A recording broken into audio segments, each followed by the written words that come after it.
अस्सलाम वालेकुम स्टूडेंट्स।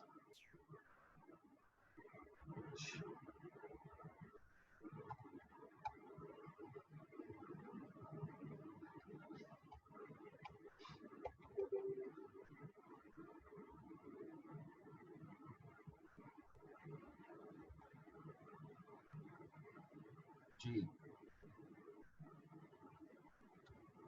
कौन सा क्वेश्चन मैंने आपको होमवर्क में दिया था? एक दिया था sir, question number 9, Zinc Limited. जी हो गया। इसमें कोई किसी को भी मसला हो तो मुझसे डिस्कस कर लें जिंक लिमिटेड। इसके बाद मैं अगले क्वेश्चन में मूव कर रहा हूँ।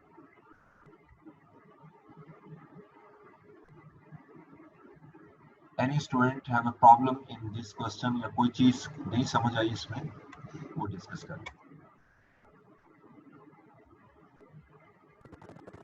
सर ये क्वेश्चन हो गया था एग्जांपल नंबर 8 में। एक चीज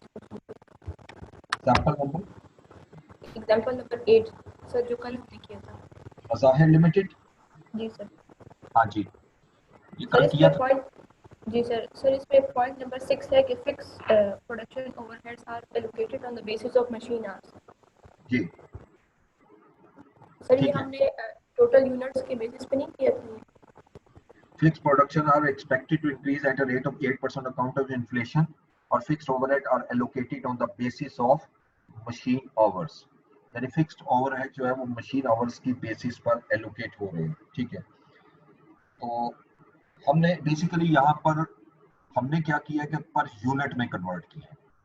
ठीक है, ये एक यूनिट में कितने मशीन आवर लग रहे हैं वो भी सेम है। अगर मशीन आवर पे निकालेंगे तब भी यूनिट्स में मुझे कन्वर्ट करने पड़ेंगे, क्योंकि अब्जॉर्प्शन और मार्जिनल कॉस्टिंग में मुझे पर यूनिट चाहिए। मिसाल के तौर पे अब मैं आपको समझाता हूँ, आपकी टोटल फिक्स्ड ओवरहेड कितने हैं। फिक्स्ड प्रोडक्शन ओवरहेड कोई भी एक साल के ले लेते हैं। ठीक है जी, ये क्वेश्चन में दिए हुए थे हमें 6 मिलियन ओवरहेड्स। ये जो मैंने कैलकुलेशन यहाँ कहीं की होगी 6 मिलियन की फिक्स प्रोडक्शन ओवरहेड्स, ये यूनिट कॉस्ट यहाँ निकाली थी ना हमने, दिस वन, ये देखिएगा 6 मिलियन। ठीक है, इसको 18,000 पे डिवाइड किया था। हम 18,000 पे नहीं करते, ये 6 मिलियन आ गए आपके फिक्स प्रोडक्शन ओवरहेड मशीन और बेसिस पे। अब क्वेश्चन में वो कितने लिख रहे हैं जी कि एक्चुअल मशीन और सेम एज बजट 3 आवर्स। ठीक है, क्वेश्चन में दिया हुआ है जो actual machine hours per unit है वो 3 है। तो मशीन आवर्स कैलकुलेट कर लेते हैं, कितने यूनिट आप बना रहे हैं 18,000 पिछले साल, और 3 आवर्स लगेंगे 3। ये देखिए ये आ गया 54,000। यहां से जो रेट निकलेगा ये फिक्स्ड ओवरहेड एब्जॉर्प्शन रेट पर मशीन आवर है, पर मशीन आवर। और पर मशीन आवर कितने आए डिवाइडेड बाय 54, ये मशीन आवर आ गए। इसको 2 डेसिमल तक बेशक कन्वर्ट कर लें। ठीक है, लेकिन जिस वक्त मैं यहाँ अब्सॉर्ब करने लगता हूँ, यहाँ पर जब अब्सॉर्ब करता हूँ फिक्स प्रोडक्शन ओवरहेड, ये जैसे ऐड करने हैं, यहाँ तो मुझे पर यूनिट कॉस्ट निकालनी है ना। अब मैं जब पर यूनिट में निकालूंगा तो कितने मशीन आवर लग रहे हैं, मशीन आवर्स पर यूनिट।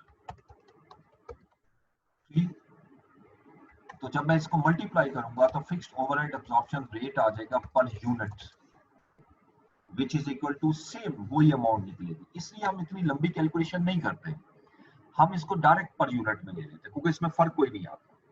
समझ आ गई मेरी बात? यस सर, ठीक। अच्छा जी, अब नेक्स्ट क्वेश्चन।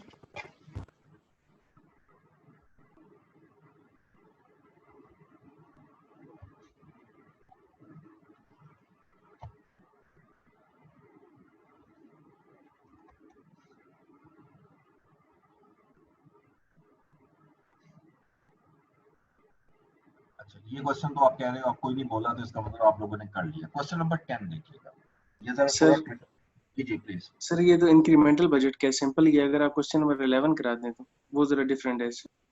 इंक्रीमेंटल है, 10 से स्टार्ट हो रहे हैं इंक्रीमेंटल। जी सर। ये जो क्वेश्चन 10 करने लगे ना सादिक लिमिटेड, यहाँ से इंक्रीमेंटल शुरू होने लगे आपका। सर मैं वही कह रहा हूँ कि ये इंक्रीमेंटल का क्वेश्चन है सर, इसमें सिर्फ पिछले साल के बाद अगले साल की वो परसेंटेजेस इसमें ऐड करनी है। अगर क्वेश्चन नंबर 11 करा दें आप तो। जी जी वो भी करेंगे, आप परेशान क्यों? क्वेश्चन तो सारे करने हैं ना हमने, छोड़ना नहीं है कोई भी, ठीक है। और दूसरा ये है कि आपको ये होता है कि सारी क्लास को लेके चल रहा है ना, आपने अगर कर लिया होगा, और मुझे पता है एक दो स्टूडेंट और भी मुझे मेरे नॉलेज में है जिन्होंने सारे क्वेश्चन कर लिए, लेकिन मेरी मजबूरी है और मैंने तो सबको करवाना ही, ठीक है। सो क्वेश्चन नंबर 10 देखिएगा, Sadiq limited is in a process of preparation of budget for the year ending 31st December 2018. Following are the extracts from the statement of profit or loss for the year ended 31st December 2017. अब इसमें sales दी हुई है 30% cash sales 7500, यानी इसका मतलब 70% इसकी credit sale है।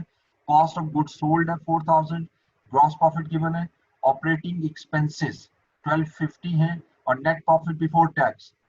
Raw material inventory as on 1st January 2017 amounting to 152 million. ये हमारी opening inventory given है raw material की। There were no opening closing inventories of work in process and finished goods. So SL follows FIFO method for valuation of inventory. ये first in first out को आपने बड़ा mind में रखना है, और यही इसकी सिर्फ main calculation है, ठीक है। क्योंकि ये याद रखिएगा कि अगर मैं मटेरियल यूज्ड, ये पॉइंट जरा मैं आपको अलग से समझाता हूँ कि अगर मेरा पास मटेरियल यूज्ड पिछले साल का, लास्ट ईयर का 60,000 है, ये मटेरियल यूज की बात कर रहा हूँ, और वो हमें कहते हैं कि इसमें इन्फ्लेशन जो हुई है वो 4% है, और चले वॉल्यूम का मैं छोड़ देता हूँ, सिर्फ मैं जो पॉइंट समझाना चाह रहा हूँ वो देखिएगा। तो जब मैं बजट कैलकुलेशन करता हूँ, नॉर्मली हम क्या करते थे, 60,000 इंटू 1.04, चलो 5% ले लेते हैं कैलकुलेशन जरा सा, 1.05 विच इज इक्वल टू 63,000। अब अगर मैं 63,000 निकालता हूँ तो ये रॉन्ग हो जाए, ये ठीक नहीं। क्यों? क्योंकि मटेरियल यूज जो है ना फर्स्ट इन फर्स्ट आउट पे, इन्फ्लेशन इस साल अप्लाई हुई है, जो इसमें ओपनिंग इन्वेंट्री पड़ी हुई है रॉ मटेरियल की, opening inventory of raw material, वो तो आपके उसी प्राइस पे यूज होगी ना, ठीक है। इसलिए याद रखिएगा कि इसको बड़ा केयरफुली करना है आपने। यानी अब मैं अगर इसको फर्दर इलेबोरेट करूं कि ओपनिंग इन्वेंट्री मेरे पास 10,000 थी, और वो कह रहे हैं जी मटेरियल कंज्यूम होगा, 5% इन्फ्लेशन होगी, तो मुझे क्या करना चाहिए? मुझे obviously first in first out के तहत पहले ये 10,000 यूज करूंगा और फिर 60,000 करूंगा, यानी फिर मैं मजीद लूंगा यूज। अब इसमें अब मुझे करना क्या होता है कि हम विदाउट यानी इन्फ्लेशन, विदाउट इन्फ्लेशन पहले हम इसको कैलकुलेट करते हैं, यानी 60,000 आ गया, इस 60,000 में 10,000 मैं ओपनिंग इन्वेंट्री यूज करूंगा, बाकी रह जाएगा मेरे पास 50,000। जो 50,000 मैंने यूज करना है ये पिछली प्राइस पे है, ये मेरी जब कंजम्पशन होगी ये 5% इंक्रीज पर होगी, तो 52,500, तो जो मेरा मटेरियल यूज होगा वो 62,500 होगा, आप 63,000 कैलकुलेट नहीं करोगे। तो ये फर्स्ट इन फर्स्ट आउट में ये बड़ा अहम पॉइंट है जो आपने इस क्वेश्चन में देखें, ठीक है जी। अच्छा, अब इसे आगे क्वेश्चन में देखते हैं, नेक्स्ट में रॉ मटेरियल इन्वेंट्री तो हमने पढ़ ली, और ये यहां तक पढ़ ली, SL follows a FIFO method for valuation of inventories. Next लिखते हैं, following are the projections to be used in the preparation of budget. Selling price would be reduced by 5%। हमारी जो सेलिंग प्राइस है वो 5% कम हो जाएगी, तो ये तो सिंपल 0.95 हो जाएगी। Further, credit period offered to customer would be reduced from 45 to 30 days. तो क्रेडिट पीरियड आप 45 डेज का दे रहे थे, अब वो 30 डेज पर आ जाएगा। नेक्स्ट अगर देखें तो नेक्स्ट में as a result volume of cash and credit sale are expected to increase 10% and 5%, यानी कैश सेल का वॉल्यूम 10% बढ़ेगा, क्रेडिट सेल का वॉल्यूम 5% इंक्रीज, ठीक है। इसको माइंड में रखना है। अगर इसकी सेल यहाँ से कैलकुलेट करो, सिर्फ सेल, तो कैश सेल और क्रेडिट सेल दो हैं। अब ऊपर देखें कि कैश सेल 7500 है, इसका 30% हमारी कैश सेल थी। तो अगर इसको, अब ये मैं पूरा सॉल्व नहीं कर रहा, सिर्फ ये पॉइंट्स आपसे डिस्कस करूंगा 7500 आपकी सेल थी पिछले साल, इसमें 30% कैश सेल थी, तो कैश सेल मेरी कितनी आएगी? 30% ऑफ दिस अमाउंट 750 इंटू 32250, और क्रेडिट सेल यकीनन 70% होगी, जो कि बनेगी आपकी 5250। अब हमें ये कह रहा है कि जो सेल्स है इसमें एक तो प्राइसेस कम की है। अब प्राइसेस में उसने स्पेसिफाई नहीं किया किसकी कम की है, तो प्राइसेस इसकी भी कम हुई होंगी, इसको भी मैं 0.95 करूंगा और इसको भी 0.95 करूंगा, यानी प्राइस 5% डिक्लाइन होगी।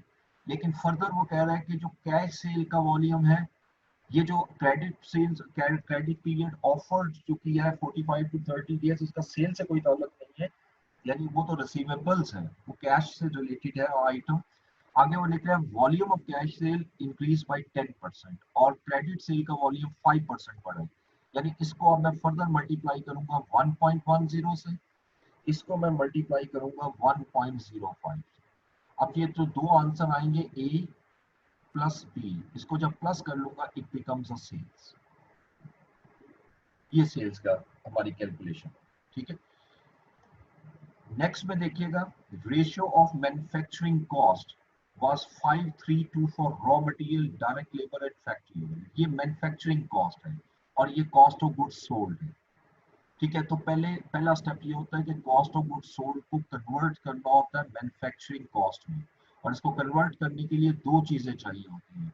क्लोजिंग फिनिश गुड्स में प्लस करता हूँ और ओपनिंग फिनिश गुड्स में माइनस करूंगा, तो कॉस्ट ऑफ गुड्स मैन्युफैक्चरिंग आएगी, मैन्युफैक्चर्ड कॉस्ट आएगी। लेकिन इसमें क्लियरली लिखा हुआ है there was no opening and closing inventory of work in process and finish goods. जब आपकी कोई फिनिश गुड्स नहीं है तो I can say the cost of goods sold and cost of goods manufacturing is same. लेकिन ये याद रखिएगा जहाँ फिनिश गुड्स इन्वेंटरी आएगी वहां पर आपका कॉस्ट ऑफ गुड्स सोल्ड और cost of goods manufacturing differ होगी, ठीक है। तो बहरहाल यहाँ पर तो सेम है। तो 4000 की जो कॉस्ट है लास्ट ईयर की, कॉस्ट ऑफ गुड्स सोल्ड या मैन्युफैक्चर्ड, उसमें मटेरियल की कॉस्ट जो है वो आपकी 50% है, 532, 50%, 30%, 20%। तो 4000 टोटल कॉस्ट है। इस 4000 का अगर मैं 50% लूं तो 2000 मटेरियल कॉस्ट आती है, और मटेरियल की कैलकुलेशन सिर्फ मैंने आपकी ज्यादा फोकस करनी है। उसके बाद नेक्स्ट देखिएगा, लेबर की कॉस्ट जो है 30% है, विच इज इक्वल टू 1200। और इसके फर्दर हमें इंफॉर्मेशन दे रहा है कि जो फैक्ट्री ओवरहेड है जिसको FOH कहते हैं, फैक्ट्री ओवरहेड, वो 20% आ जाएंगे, विच इज 800। ये तीन वैल्यूज मैंने आपके सामने अभी कैलकुलेट की। अच्छा, अब इसके बाद नेक्स्ट देखिए। अच्छा, ऑल, अच्छा ये पढ़ ले पहले question. All operating expenses and 20% of fixed overhead are fixed. Total depreciation for the year ended for the year 2017 amounting to 100 million and was apportioned between the manufacturing cost and operating expenses in the ratio of 7:3. Depreciation for the next year would remain the same. लेकिन ये जो ऊपर operating expenses आ रहे हैं और जो और 20% जो फिक्स कॉस्ट है, जो फैक्ट्री ओवरहेड है वो फिक्स्ड है, और इसमें डेप्रिसिएशन इतनी शामिल है जिसमें 70 to 30% है, ठीक है। ये तो खैर उसकी कैलकुलेशन में आएगी। नेक्स्ट आप आइएगा,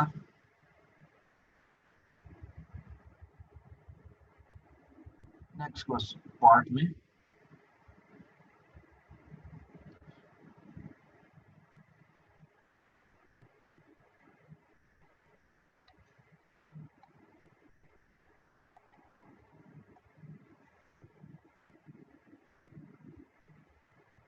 जी, raw material inventory would be maintained at 30 days of consumption up to 31st December 2017। यानी 31st December 2017 तक जो आपकी रॉ मटेरियल कंजम्पशन है वो आपकी 30 डेज है। लेकिन उसके बाद उसने कहा जी कि ये 45 डेज कंजम्पशन पे चली है, ठीक है। उसके बाद वो लिख रहा है raw material prices and direct labour rate would increase by 10% and 6% respectively. आपकी रॉ मटेरियल प्राइस और डायरेक्ट लेबर रेट जो है वो 10% और 6% इंक्रीज होगा। ये चीज मैं यहाँ पर आपके ले आता हूँ कि जो इसकी प्राइस है लेबर की, मटेरियल की 10% इंक्रीज होगी और लेबर की प्राइस 6% इंक्रीज होगी। Impact of inflation on all other cost would be 5%। इसके अलावा जितनी भी अदर कॉस्ट है वो 5%। इसके अलावा भी जो ऑपरेटिंग है उसमें, ठीक है। Existing policy of payment to raw material supplier in 30 days is to be changed to 15 days. Other costs are to be paid in the month of occurrence, incurrence. ये तो खैर कैश से रिलेटेड। और अच्छा, इस क्वेश्चन में income statement नहीं है, इस क्वेश्चन में कैश बजट है, ठीक है। तो पहले आप सेल की जो वैल्यू निकालेंगे उसके अंदर आपने कैश को, इसमें उसको कैश में कन्वर्ट करना है। तो ओपनिंग और क्लोजिंग रिसीवेबल भी निकालने। अभी तक जो मैंने आपके सामने कैलकुलेशन की थी ये आपकी सेल की थी, मैंने इनकम स्टेटमेंट के कॉन्टेक्स्ट में कैलकुलेट किया। अब इसमें कैश कितना कलेक्ट हो रहा है उसके लिए क्या करोगे, कैश सेल तो आपकी कैश में आएगी, जो भी आंसर आएगा ये वाला। लेकिन बी की जो अमाउंट है इसका आसान तरीका तो ये है कि आप रिसीवेबल लेजर बनाओ। अब रिसीवेबल लेजर बनाओगे तो रिसीवेबल का ओपनिंग बैलेंस जो है वो ऑब्वियसली डेबिट साइड पे आएगा। और ओपनिंग बैलेंस कैसे निकलेगा, उसने क्वेश्चन में क्या कहा है हमें ओपनिंग बैलेंस के बारे में, रिसीवेबल की। ये ऊपर देखिएगा कि आपका पहले जो क्रेडिट पीरियड ऑफर कर रहे थे कस्टमर को वो 45 डेज था, यानी जो क्रेडिट पीरियड आप ऑफर कर रहे थे वो 45 डेज था। तो यानी जो सेल है क्रेडिट सेल पिछले साल की, ये 2017 पिछला साल है, इसकी जो सेल थी उसका 45 डेज जो है वो मेरा क्रेडिट सेल, वो मेरा रिसीवेबल्स है। तो मैं इसको ये करूंगा कि इसकी जो क्रेडिट सेल निकाली थी हमने ये 5250 को आप कैलकुलेट करोगे, मल्टीप्लाई 45 डिवाइडेड बाय 360, ये मेरा ओपनिंग बैलेंस आ जाएगा, ठीक है। ये ओपनिंग बैलेंस आएगा। फिर यहाँ पर आप लोगे क्रेडिट सेल्स और ये वो अमाउंट है जो ये हमने कैलकुलेट की है बी, और उसके बाद क्लोजिंग बैलेंस लेंगे। अच्छा, अब जो क्लोजिंग बैलेंस होगा वो कितने डेज का क्रेडिट है, वो है 30 डेज का। अब 30 डेज की सेल का लूंगा, जो क्रेडिट सेल आपने ये कैलकुलेट की है बी वाली, जो बी की अमाउंट कैलकुलेट की है, ये बी की अमाउंट को मल्टीप्लाई कर दोगे 30 बाय 360। अब ये जो भी अमाउंट आएगी this is the closing balance. So naturally यहाँ से कैश आ जाएगा। अब एक कैश की अमाउंट ये आ गई और एक कैश सेल की अमाउंट है, इन दोनों को जब ऐड करूंगा ये वाली अमाउंट ए, तो ये मेरा पास कैश बजट में कैश इनफ्लोज आ जाएगा। ठीक हो गया जी, ये हमारा कैश से रिलेटेड है। ओके है, इसमें तो मसला। अब सर ये आइएगा क्रेडिट जी जी, सर क्रेडिट सेल ये 5250 आएगी? नहीं नहीं, क्रेडिट सेल जो आएगी वो ये 5250 इंटू 95% करेंगे, जो 5% प्राइसेस कम हुई और 5% जो वॉल्यूम बढ़े उसका इनकॉर्पोरेट करके जो अमाउंट आएगी वो मेरा क्रेडिट सेल चेंज हो जाएगी ना क्रेडिट। Okay sir. 5250 पिछले साल की। ओके, अब आइएगा मटेरियल की तरफ। अब मटेरियल का कॉन्सेप्ट मैंने आपको थोड़ा सा समझाया है यहाँ पर। देखिए लास्ट ईयर की कंजम्पशन कितनी है ये हमने कैलकुलेट की हुई है। लास्ट ईयर की जो मटेरियल कंजम्पशन है वो हमारी 2000 थी, ठीक है। अच्छा, पहली बात है कि अगर मैं कहता हूँ जी, अच्छा इसमें वॉल्यूम का भी इफेक्ट आता है ना। मैं ये कहता हूँ जी कि अगर आपकी प्राइस इंक्रीज नहीं होती, पहले प्राइस को नहीं चेंज करता, मैं पहले क्या करूंगा, रॉ मटेरियल यूजेज लेता हूँ लास्ट ईयर की। रॉ मटेरियल यूजेज लूंगा लास्ट ईयर की। लास्ट ईयर की यूजेज कितनी है 2000। ये अभी आपके सामने मैंने कैलकुलेट की, ये मैं सारी कैलकुलेशन कर रहा हूँ, जरा इसको गौर से देखिए। फर्स्ट इन फर्स्ट आउट लगा, यानी अब मैं इग्नोर करता हूँ इन्फ्लेशन को और मैं रॉ मटेरियल यूजेज निकालता हूँ बजटेड, और क्लियरली लिखूंगा यहाँ पर इग्नोरिंग इन्फ्लेशन। अभी मैं इन्फ्लेशन को इग्नोर कर रहा हूँ, यानी पुरानी प्राइस पे ले रहा हूँ। और ये क्यों कर रहा हूँ, ये जैसे मैंने अभी आपको समझाया था, अगर डायरेक्ट आप इन्फ्लेशन डाल दोगे तो पिछले जो कंजम्पशन है ना, फर्स्ट इन फर्स्ट आउट का कॉन्सेप्ट है वो गलत हो जाएगा। जो पिछले साल की ओपनिंग इन्वेंट्री पड़ी है वो इस साल एज इट इज आएगी, ठीक है। उसको उसमें कॉस्ट नहीं बढ़ेगी, जो मजीद आप यूज करोगे उस पर कॉस्ट बढ़ेगी। इसलिए मैं पहले इन्फ्लेशन को इग्नोर करता हूँ। अच्छा, अब ये जो रॉ मटेरियल यूसेज है हमारे लास्ट की वो 2000 है। अब इसमें वॉल्यूम कितना इंक्रीज हो रहा है? वॉल्यूम इंक्रीज हो रहा है। अच्छा, अब वॉल्यूम यहाँ दो दिए हुए हैं, 10% भी है और 5%। अब इसका मैंने आपको एक शॉर्टकट बताया था, अगर आपको याद हो, यानी इसको अगर आप इस तरह कैलकुलेट कर लें कि 30% सेल जो है वो हमारी कितनी इंक्रीज हो रही है? 30% सेल इंक्रीज हो रही है 10%। 10%, तो ये ओवरऑल कितना आ जाएगा? 3%। और जो 70% सेल्स है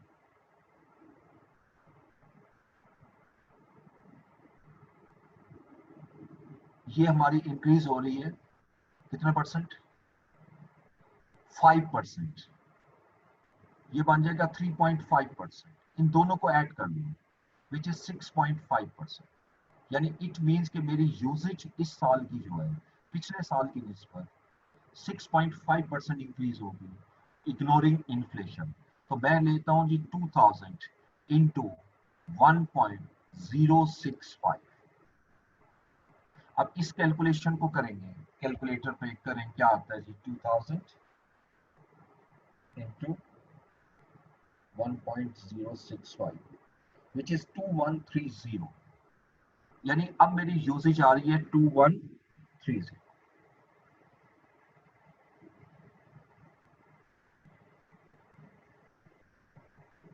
ठीक है। अच्छा, अब आइएगा इसे, इसको मैंने परचेज में कन्वर्ट करना है। इसमें पहले ओपनिंग इन्वेंट्री को लेस कर, क्लोजिंग इन्वेंट्री ऐड होती है और ओपनिंग इन्वेंट्री लेस होती है जब यूसेज से आप मूव करते हो परचेज में। अब ओपनिंग इन्वेंट्री हमें क्वेश्चन के अंदर गिवन है, ठीक है। ओपनिंग इन्वेंट्री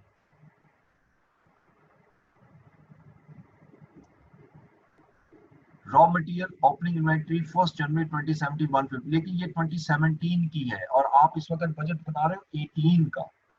17 की हमें गिवन नहीं है, लेकिन हम यहाँ से ले लेंगे, हमें यहाँ कहीं दिया हुआ था hint, raw material inventory would be maintained at 30 days of consumption up to 31st December 31 17. It was maintained at 45 days of consumption।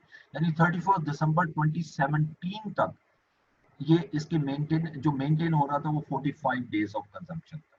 ठीक है, तो इसका मतलब मैं 45 डेज की जो सेल जो कंजम्पशन है उसको लूंगा।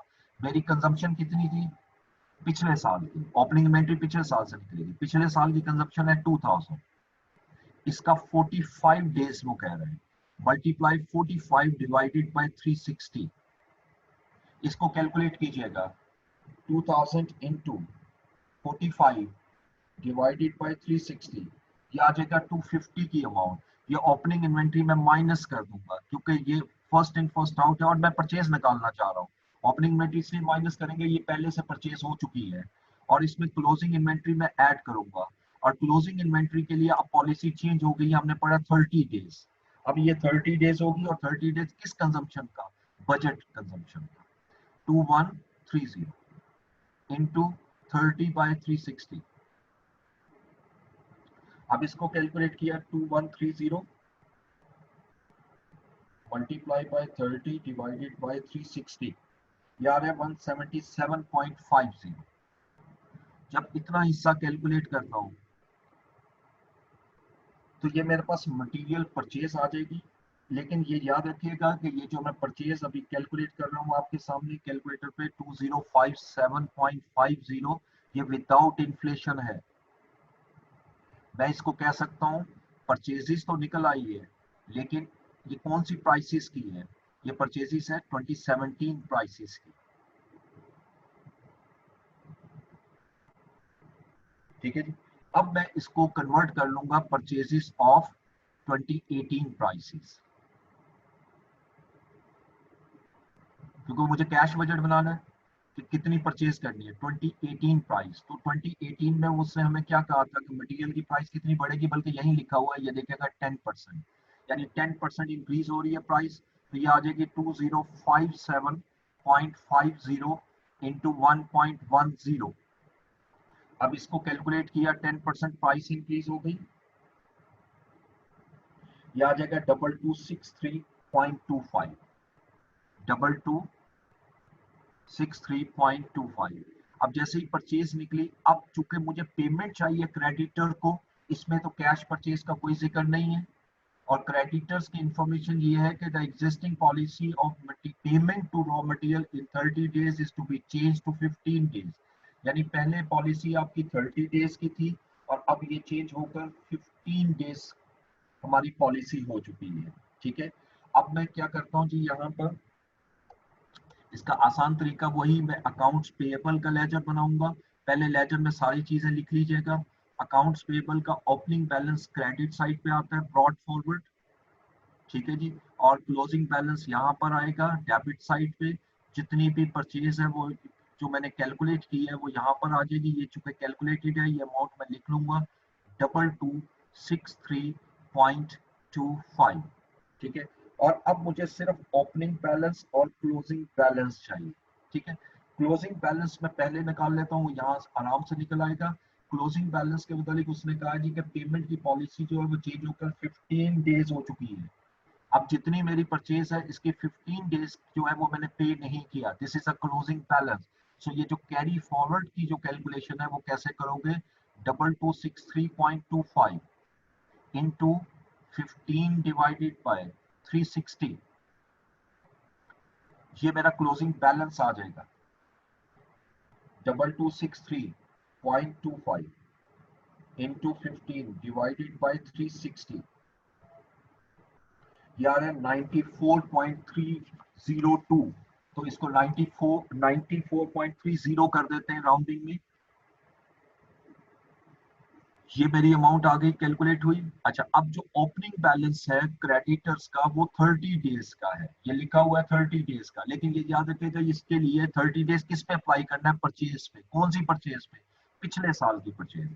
अब ये जो कैलकुलेट की है ये गलती से ना लीजिएगा, ये पिछले साल की परचेज है, ये परचेज इसी साल की है, लेकिन ये प्राइस पिछले साल की थी, ठीक है। अब मुझे पिछले साल की परचेज चाहिए, प्रीवियस ईयर की परचेज मुझे गिवन नहीं है, तो मैं इसी सीक्वेंस के मुताबिक कैलकुलेट करता हूँ लास्ट ईयर की। लास्ट ईयर की मेरे पास यूजेज कितनी है वो तो गिवन है 2000, ये देखिएगा। अब इसमें ओपनिंग इन्वेंट्री मुझे चाहिए। ओपनिंग इन्वेंट्री वो है जो 2017 की ओपनिंग है, और ये क्वेश्चन में गिवन थी 152 जो हमने पढ़ी थी शुरू में। Raw material inventory as on 1 January 2017 152 million. ये 152 मिलियन मैं लेस कर देता हूँ, और अब मुझे इसकी क्लोजिंग इन्वेंट्री चाहिए। और इस वेरी सिंपल, जो ये आपने ओपनिंग इन्वेंट्री ली है बजट पीरियड की, ये लास्ट ईयर की क्लोजिंग इन्वेंट्री ही तो थी।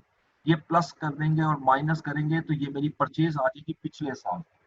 और 2000 माइनस 152 प्लस 250, इसको कैलकुलेट करें तो 2098 आ गई मेरी परचेज, 2098।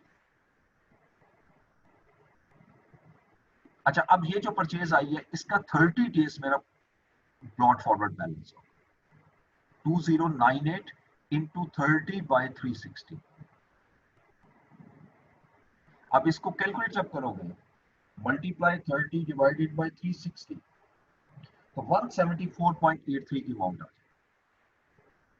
और ये जो अमाउंट आ रही है ये आप इसको ओपनिंग बैलेंस के तौर पे लिखोगे,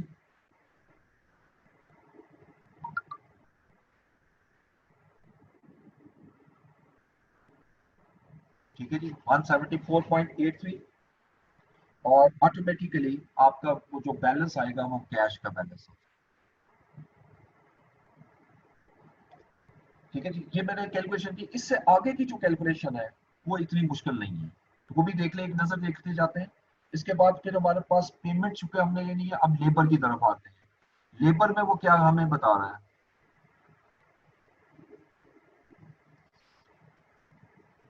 पहले लेबर की तरफ।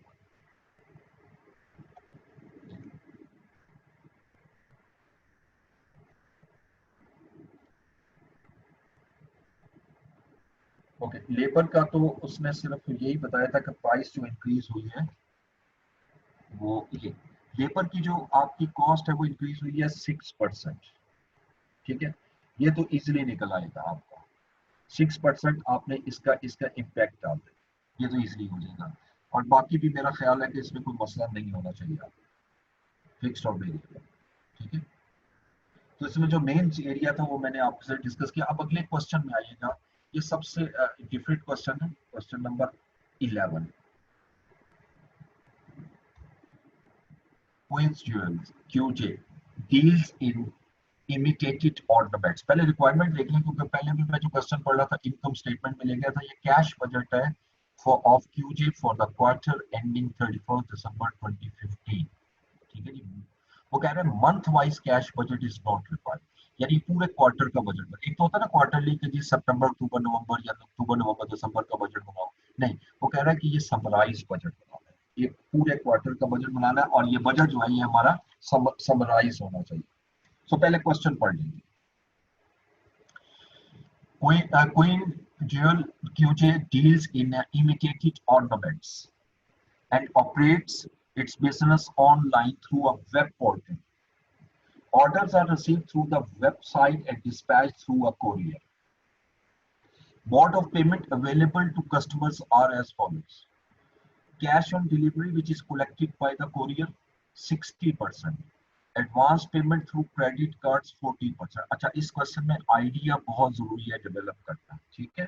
सो इसलिए मैं इसके साथ साथ आपको इसको सेव करके मैं नेक्स्ट स्लाइड में आ जाता हूँ।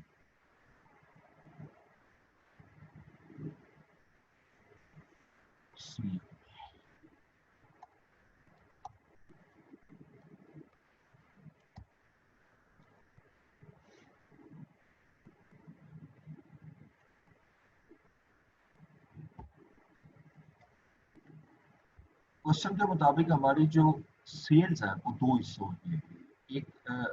एक हो रही है कैश ऑन डिलीवरी, मैं इसको इस फॉर्म में लिखूंगा, कैश ऑन डिलीवरी COD, ठीक है। और दूसरी है through advance payment through credit card, advance through credit card. अच्छा, अब इसमें 60% और 40%। आपने कैश के पॉइंट ऑफ व्यू से देखना, सेल तो सीधी सीधी निकल आई। वो लिख रहा है cash collected by the courier is settled after every 7 days. यानी ये जो कोरियर कैश कलेक्ट कर रहा है, यानी हम गुड्स आज भेजते हैं और कोरियर वाला कलेक्ट करता है और 7 डेज के बाद हमें पेमेंट करता है। तो हमारे लिए जो पेमेंट है वो 7 डेज में आ रहा है, ये कैश कलेक्शन है। The courier company charges are 300 per order, which are deducted on a monthly basis from the first payment due in subsequent months. ये अलग चीज है, क्योंकि ये पेमेंट्स है, इसको हम बाद में डिस्कस करेंगे। लेकिन ये ज़हन में रखिएगा कि जो कोरियर कंपनी है वो 300 पर ऑर्डर हमसे लेती है, लेकिन जो फर्स्ट पेमेंट हमें वो करेगी जो मंथ की, उसके अंदर डिडक्ट होगी, क्योंकि 7 डेज के बाद सेटल कर रहा है तो इसका मतलब महीने में 4 दफा पेमेंट कर, वीकली, ठीक है। उसके बाद लिखे credit payments through credit cards are credited by bank in 7 days. अच्छा, बड़ी इंटरेस्टिंग चीज है कि इसमें वर्ड से एडवांस यूज किया, ये हमारे लिए एडवांस नहीं है। अब हमें क्लियर हो गया। यानी अब जैसे मैं सिंपल एग्जांपल देता हूँ, मैं वेबसाइट पे जाता हूँ, मैं वहां पर ऑर्डर प्लेस करता हूँ, एक चीज बाय करता हूँ। जब मैं ऑर्डर प्लेस करूंगा तो वो ऑर्डर तब तक एक्सेप्ट नहीं होगा जब तक क्रेडिट कार्ड से पेमेंट नहीं करूँ। वो साथ ही आ जाएगा कि क्रेडिट कार्ड की अपनी इंफॉर्मेशन प्रोवाइड करें, मैं क्रेडिट कार्ड की इंफॉर्मेशन प्रोवाइड करता हूँ और मैं पेमेंट क्रेडिट हो जाता। अब वो पेमेंट अभी कंपनी को नहीं मिली, ये याद रखिएगा, वो पेमेंट अभी बैंक को गई, इसलिए हमारे लिए वो एडवांस है। लेकिन जैसे ही वो ऑर्डर वो पेमेंट होगी तो ऑर्डर तो हमारे पास आ चुका होगा, हम डिस्पैच कर देंगे और बैंक फिर हमें 7 दिन के अंदर उसको क्रेडिट करेगा। तो मेरे लिए अब भी कैश कितने दिन में आ रहा है? 7 डेज, ठीक है। दोनों की जो पेमेंट रिसीव हो रही है वो मेरी 7 डेज में हो रही है। अब इससे नेक्स्ट की तरफ मूव करेंगे। नेक्स्ट क्या कह रहे हैं? अच्छा, high value items which represents 25% of sales through credit card. अब ये क्रेडिट कार्ड की जो सेल है उसमें 25% हमारी high value item are dispatch 15 days of receipt of payment. This is very interesting. ये जो आपके एडवांस क्रेडिट कार्ड है जो पेमेंट होगी, इसमें हाई वैल्यू आइटम्स भी हैं और हाई वैल्यू आइटम्स 25%। और इसमें ये जो आखिरी वर्डिंग है, this is most important and most confusing. वो कह रहे हैं जी क्रेडिट कार्ड के थ्रू जो है वो dispatch after 15 days of payment. After 15 days of payment, क्या मतलब हुआ 15 डेज ऑफ पेमेंट? कौन सी पेमेंट? देखिए पेमेंट तो दो आ रही है। एक वो पेमेंट है क्रेडिट कार्ड की जो एडवांस में उसने बैंक को दी, एक पेमेंट वो है जो बैंक 7 दिन के बाद हमें दे रहे हैं। क्या ये जो हम डिस्पैच कर रहे हैं 15 डेज ऑफ रिसीट, क्या मैं ये रिसीट आफ्टर 7 डेज लूं या मैं रिसीट वो डेट लूं जिस दिन क्रेडिट कार्ड को पेमेंट हुई थी? इसको मैं जरा सेपरेटली एक पॉइंट ऑफ व्यू से समझा दूं आपको। फर्स्ट करें 1 जनवरी को एक क्रेडिट कार्ड से मेरे पास ऑर्डर आता है, क्रेडिट कार्ड से ऑर्डर आता है, तो इसका मतलब क्रेडिट कार्ड पेमेंट हो गई, ये पेमेंट हो चुकी है। और ये पेमेंट किसको गई है? Payment to bank. और as per rule, as per agreement 7 days के बाद ये बैंक हमारा अकाउंट में क्रेडिट करता है, तो 8 जनवरी को ये पेमेंट क्रेडिट हो जाएगी कंपनी को। अब वो ये कह रहे हैं जो हाई वैल्यू आइटम है वो आप सेल करते हो 15 डेज के, डिस्पैच करते हो 15 days after receipt of payment. ये मेंशन नहीं है कि कौन सी रिसीट। ये this is the most confusing area.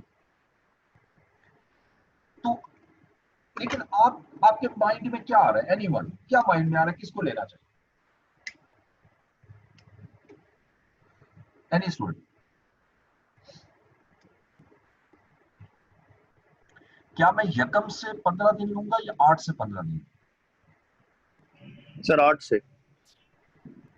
8 से, ठीक है। पहली बात याद रखिएगा, जिस दिन आपके पास ऑर्डर आ गया, बेशक पेमेंट आपको नहीं आई, आपको कंफर्म है कि पेमेंट हो चुकी है, कंफर्म तो हो गया ना कि क्रेडिट कार्ड से पेमेंट हुई है, बैंक को चली गई है, तो इसका मतलब हमें आनी है। ऑलवेज रिमेंबर, जिस दिन पेमेंट हमें मिलेगी, हमें से मतलब है बैंक को मिलेगी, उस दिन से काउंट करें। ये 15 डेज जो आपने काउंट करने हैं, ये 1 जनवरी से काउंट करने, 8 से काउंट नहीं करने। ये वो चीज थी जिसको मैंने कहा ना बहुत कंफ्यूजिंग। ये अक्सर स्टूडेंट जो है ना वो यहाँ कंफ्यूज हो जाएंगे, मैं 1 से 15 डेज काउंट करूँ या 8 से। और ये कहाँ यूज होना है, कैसे यूज होना है, ये तो बात का मसला है। तो ये 15 डेज मैं यहाँ लिख देता हूँ, ये 15 डेज डिस्पैच है, dispatch. Next, following further information is available. अब फर्दर इंफॉर्मेशन में वो लिख रहा है sales are made at cost plus 30%, ठीक है। Sales and sales orders are projected as under. अब ये मुख्तलिफ सेल है, 4600, 5 मिलियन से 6 मिलियन, और नंबर ऑफ सेल्स ऑर्डर्स भी आ रहे, ये सेल्स भी आ रहे। High value items are purchased on the receipt of order, यानी हाई आइटम वैल्यू आइटम उस दिन परचेज करते हैं जिस दिन आपके पास ऑर्डर रिसीट हो जाता है, तो यानी ये भी यकम जनवरी बन गई। Stock level of other goods is maintained at 25% of projected sales of next month। और स्टॉक लेवल जो है दूसरी गुड्स का वो कह रहा है 25% आप मेंटेन करोगे projected sale of next month. 40% of all purchases are paid in the same month whereas balance is paid in next month। ये तो आसान चीज, पहले ये चीज निकल आएगी तो ये आप पेमेंट कर। Purchases during the month of September 2015 amounting to 3.2 million, ये आपकी सितंबर 2015 की परचेज है, ये सितंबर 15, ठीक है। Selling administration expenses are expected at 50 million per annum। ये मेरे पास सेलिंग और एडमिनिस्ट्रेटिव एक्सपेंसेस आ गए, including depreciation of tangible and amortization intangible, ये 2 मिलियन। तो ये आपके नॉन कैश है, नॉन कैश को नहीं लेते। कैश और बैंक बैलेंसेस जो है वो आपका 30 सितंबर 2015 को जो था वो आपका 5.5 मिलियन था। और budget purchase sales occur evenly throughout the quarter, ठीक है। ओके,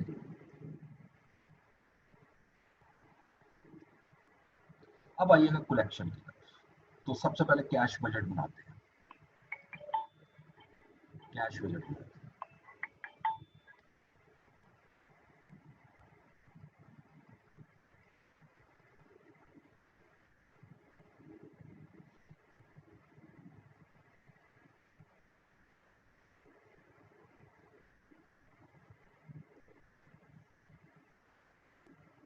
ये लीजिए,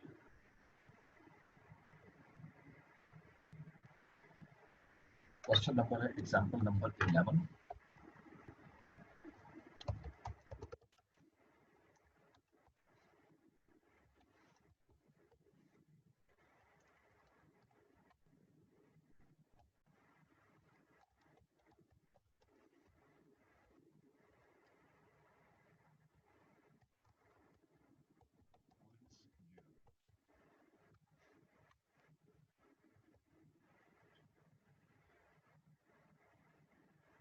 अब ये हमारा आ जाएगा जी कैश बजट।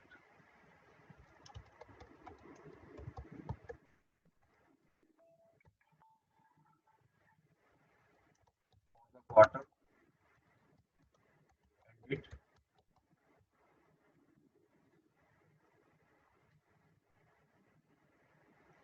कौन सी डेट थी जी? 31 दिसंबर 2015।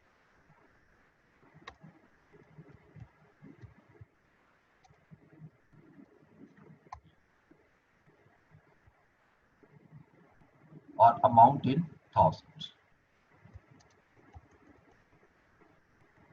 अमाउंट थाउजेंड्स में दी हुई है तो हम उसी को लें।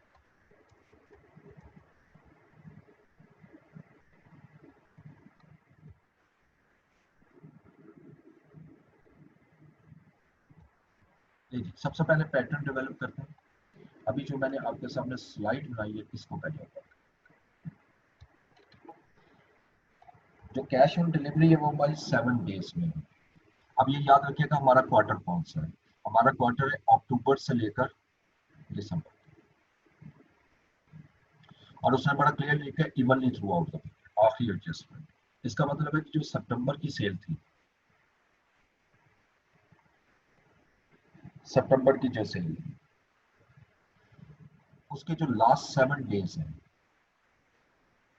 7 डेज की सेल्स में उसकी कलेक्शन जो है वो अक्टूबर में,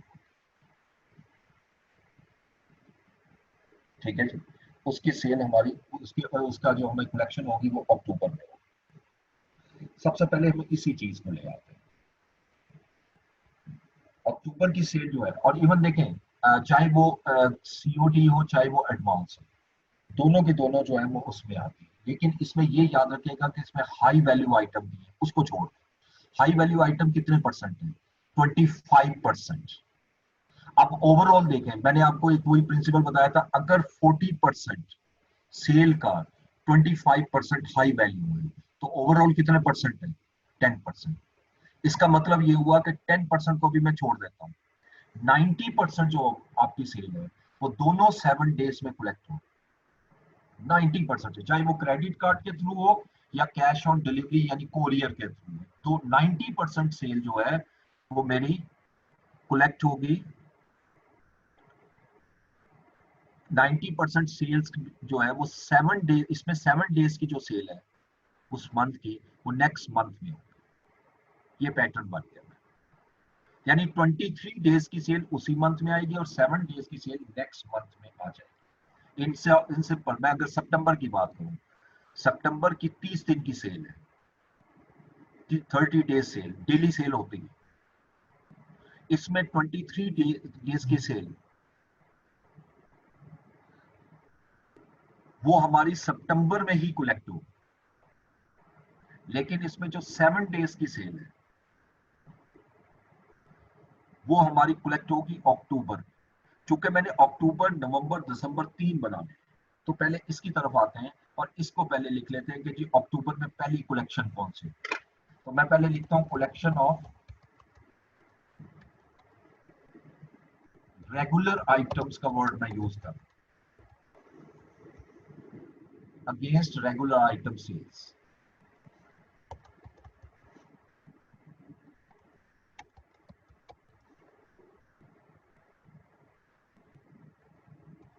रेगुलर आइटम मैं वो ले रहा हूँ, ये वर्ड मैंने इसलिए यूज किया क्योंकि दो हिस्सों में डिवाइड कर रहा हूँ। 90% रेगुलर हुई, चाहे वो कोरियर के थ्रू हो और चाहे वो आपकी क्रेडिट कार्ड के थ्रू हो, लेकिन 10% हाई वैल्यू आइटम उसका जरा ट्रेंड डिफरेंट है। ओके, अब मैं लिखता हूँ कलेक्शन अगेंस्ट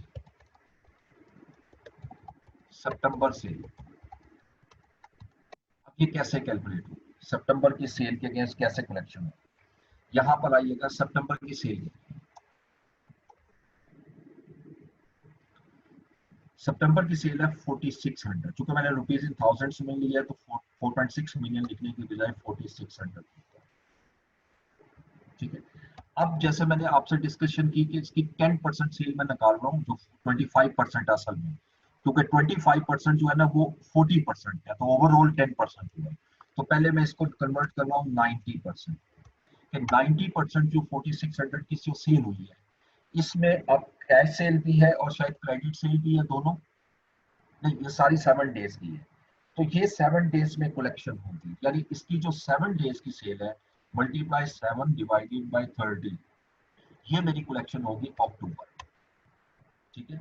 अब इस अमाउंट को यहाँ लाते हैं, 4600 मल्टीप्लाई 0.90 मल्टीप्लाई 7 डिवाइडेड बाय 30, ये बन रही है 966, ठीक है।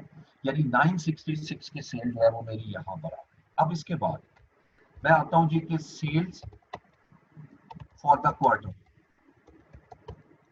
अब पूरे क्वार्टर की सेल, अब पूरे क्वार्टर की सेल कितनी आई। अगर आपको ये थोड़ा सा प्रॉब्लम हो रही है तो हम इसका रिसीवेबल लेजर भी बना सकते हैं। इसका बेहतर तरीका तो ये है कि आप रिसीवेबल लेजर भी बनाओ, उसमें भी कोई इशू, वहां से भी निकल आएगा। अब सेल फॉर द क्वार्टर, अब पूरे क्वार्टर की सेल ले लो। क्वार्टर की सेल शुरू हो रही है यहाँ से अक्टूबर नवंबर दिसंबर, और ये मैं यहाँ लिख रहा हूँ अक्टूबर की सेल कितनी है जी, अक्टूबर की सेल है 5000 प्लस नवंबर की सेल 4200 प्लस दिसंबर की सेल 5800, इन तीनों को प्लस कर दी, 5000 प्लस 4200 प्लस 5800, ये मेरी टोटल सेल आ गई 15000 की, ठीक है। लेकिन अगेन चूंकि 90% है वो, सॉरी मैंने नहीं लिया, चूंकि अभी मैं 90% की कैलकुलेट कर रहा हूँ रेगुलर आइटम, तो रेगुलर आइटम जो है वो मेरी 90% इंटू 90%, तो इस अमाउंट का मैं फर्दर 90% ले लेता हूँ, इसको जो प्लस किया है इसका मैं 90% इंटू 0.90, ये मेरी सेल्स आ गई। अच्छा, अब ये जो सेल है ये किस किस पीरियड की है, ये फॉर द क्वार्टर का मतलब क्या है, अक्टूबर नवंबर दिसंबर। और ये चीज आप फिर जरा देखिएगा जो मैंने आपको बताई थी, उसको जरा गौर से देखिए। देखिए हम इस वक्त क्वार्टर का बना रहे हैं, अक्टूबर नवंबर और दिसंबर।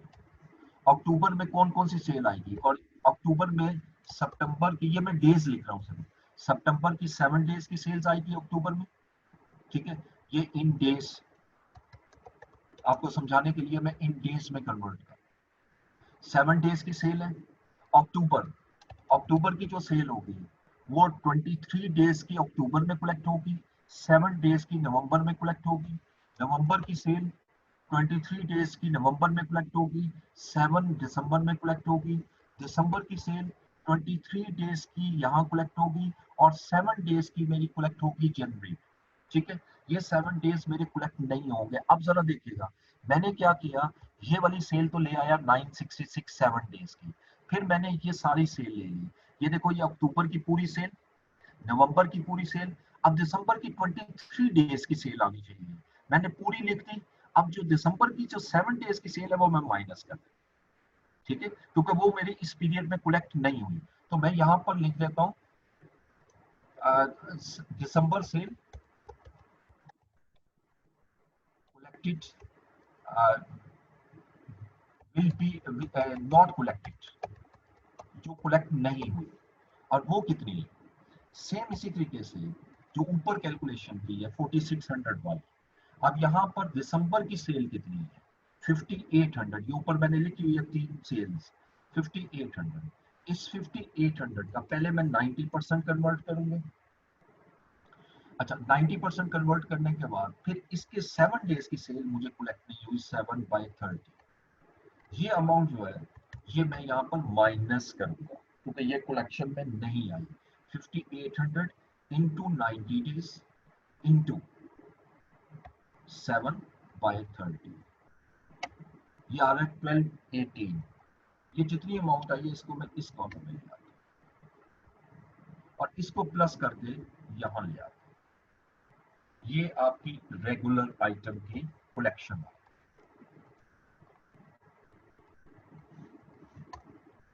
अब बताइए ये समझ आई या नहीं आई?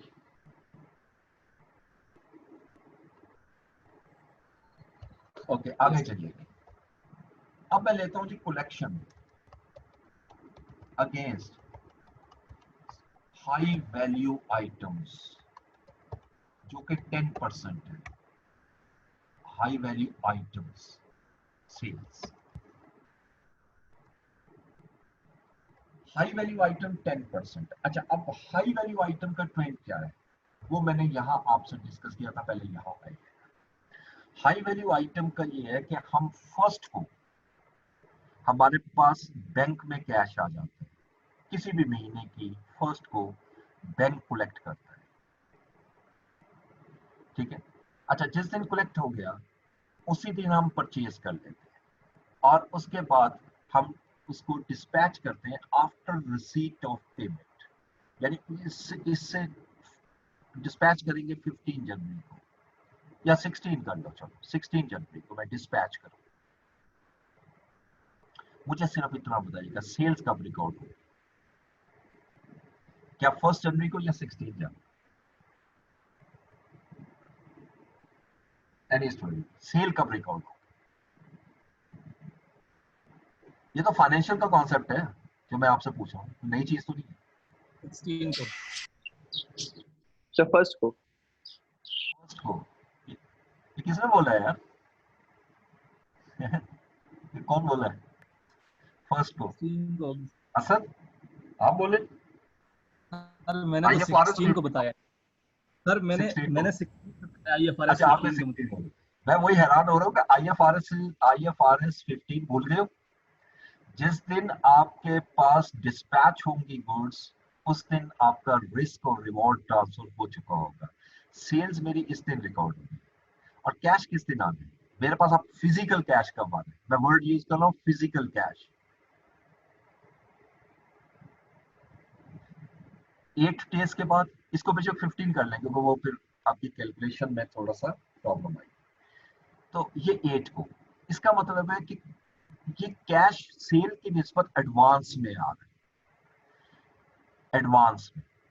सो मैं कह सकता हूं कि जो अक्टूबर की सेल है, अब मैं सितंबर की सेल लेता हूं, जो सितंबर की सेल है ये 7 डेज का डिफरेंस बन रहा है, अगेन 7 डेज का।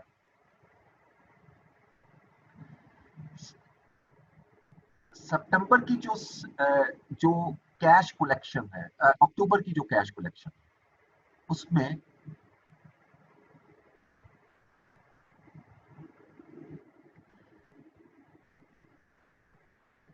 सॉरी, अक्टूबर की जो सेल्स है उसमें, अक्टूबर की जो सेल्स है उसमें 7 डेज जो है सेल जो है वो कलेक्ट हो चुकी है, कलेक्टेड इन सितंबर। ये बात मेरी समझ आई या नहीं? ये अगर समझ आ गई तो सब कुछ हो जाए। इसको गौर से देखें, मैंने क्या कहा, अक्टूबर की जो सेल है उसमें 7 डेज की सेल ऐसी है जो सितंबर में कलेक्ट हो चुकी है, ठीक है। अब मैं अगर इसकी क्वार्टर की सेल लेता हूं तो उसमें से जो 7 डेज की सितंबर की सेल है वो मैं लेस करूंगा, वो लेस करूंगा, ठीक है। क्योंकि वो मैं पूरे क्वार्टर की अगर सेल लेता हूं कि इस पूरे क्वार्टर की सेल 10% सेल इतनी है, अब उस सेल के जो 7 डेज की सेल है वो पिछले महीने कलेक्ट हो चुकी है, तो वो इस पीरियड, क्योंकि मैं कैश बजट बना रहा हूँ तो वो मुझे माइनस करनी है। और इसी तरह जो जनवरी की सेल होगी, ठीक है, वो मेरी कलेक्ट कब होगी, यानी जो मेरी जनवरी की सेल होगी वो मेरी कलेक्ट होगी दिसंबर में, एडवांस में रिसीव कर रहा हूँ। जो आपकी ये दिसंबर जनवरी की सेल है इसकी 7 डेज की सेल जो है वो दिसंबर में कलेक्ट होगी, इसका मतलब वो दिसंबर के कैश बजट में इंक्लूड करनी चाहिए। तो लिहाजा ये 3 चीजों को मैं यहाँ ला रहा हूँ। मैं सबसे पहले ले रहा हूँ सेल्स फॉर द क्वार्टर। अब सेल्स फॉर द क्वार्टर यानी अक्टूबर नवंबर दिसंबर मैंने लेना है, बिल्कुल यही चीज मैंने लेनी है। मैंने अब स्टार्ट यहाँ से खुद किया है, लेकिन अब इसका 10% है। पहले तो 90% ले रहे थे ना, अब 10% क्योंकि हाई वैल्यू आइटम है। अब इसको कैलकुलेट कीजिएगा तो ये बन जाएगा आपका 5000, बल्कि इसी को अगर हम कॉपी कर लें और यहाँ से 10% कर लें, ये खुद ही कन्वर्ट हो जाए। ये 10% है। ये 1500 की मेरे पास सेल आ चुकी है फॉर द क्वार्टर, ठीक है। अब इसमें अक्टूबर की जो सेल है, इसमें जो शामिल है अक्टूबर की, उसकी 7 डेज की सेल सितंबर में कलेक्ट हुई है, उसको लेस कर, ठीक है। मैं लिखता हूँ sales of October, October collected in September, और सितंबर मेरा पीरियड नहीं है, इसलिए मैं इसको लेस करूंगा, इसको लेस करता हूँ। अब अक्टूबर की सेल कितनी है, अक्टूबर की सेल, ये जो ऊपर दिए हुए 3 मंथ की सेल, इसमें पहली अक्टूबर ही है। अक्टूबर की 5000 की जो सेल है, इसका 10% हाई वैल्यू आइटम, जो 10% सेल्स है वो मेरी कलेक्ट, अब वो कितने डेज बन रहे हैं डिफरेंस, 8 डेज, 8 डेज की सेल हमारी एडवांस में कलेक्ट हो रही है, ठीक है। 8, अब 8 कैसे बन रहे हैं ये देखिएगा यहाँ पर,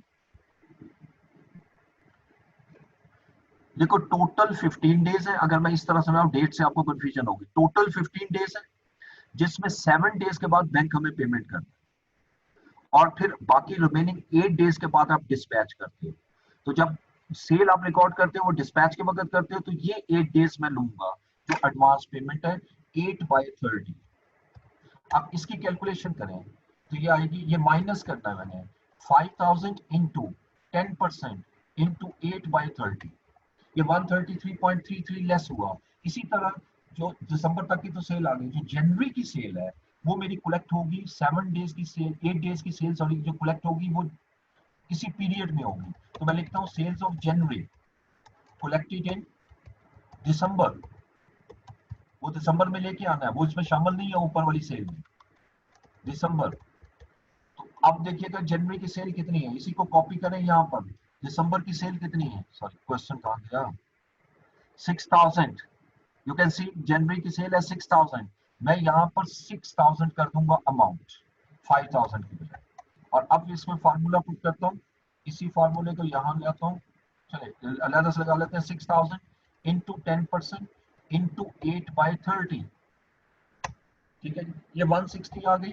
अब ये मेरी दूसरी अमाउंट बन जाएगी,